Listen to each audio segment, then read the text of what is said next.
Welcome to SBS home. இன்னைக்கு நம்ம இந்த குளிர் காலத்தில் சில பேருக்கு வீசிங் வரும். அதுக்கப்புறம் பார்த்தீங்கன்னா அந்த வீசிங்னால இருமல் அதிகமாக இருக்கும். இந்த நேரத்தில் நம்ம சாதாரணமாக அவங்க குடிக்கிற தண்ணி கூட இந்த மாதிரி காய்ச்சி குடிச்சாங்கன்னா நல்லா இருக்கும். அதுக்கு பார்த்தீங்கன்னா நான் ஒரு 1/2 லிட்டரு தண்ணி நான் எடுத்து வச்சிருக்கேன் இண்டக்ஷன் ஸ்டவ்ல.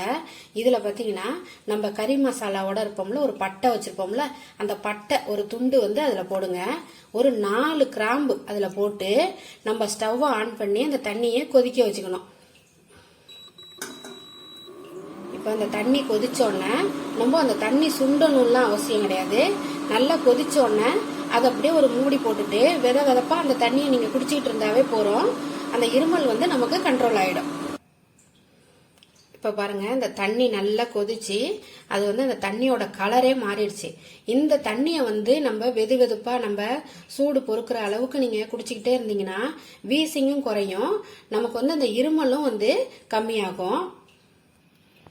ஏன்னா நமக்கு கிராம்புல பாத்தீங்கன்னா நம்ம உடம்புக்குள்ள இருக்கிற ஆக்சிஜனை அதிகப்படுத்துற சக்தி கிராம்புக்கு இருக்கு. அதே மாதிரி அந்த பட்டை நம்ம சளியினால வர்ற அந்த இன்ஃபெக்ஷனு, நுரையீரல்ல இருக்கிற இன்ஃபெக்ஷன் எடுக்கிற ஒரு சக்தி அந்த பட்டைக்கு இருக்கு. அதனால இது ரெண்டையும் சேர்த்து நம்ம தண்ணி காய்ச்சி நம்ம குடிக்கக்குள்ள இந்த இருமலும் கண்ட்ரோல் ஆகும், நமக்கு வீசிங்கும் கண்ட்ரோல் ஆகும். இதை செஞ்சு நீங்க பார்த்துட்டு நீங்க எப்படி இருக்குன்னு எனக்கு கமெண்ட் பண்ணுங்க. நம்ம நெக்ஸ்ட் வீடியோல சந்திப்போம்.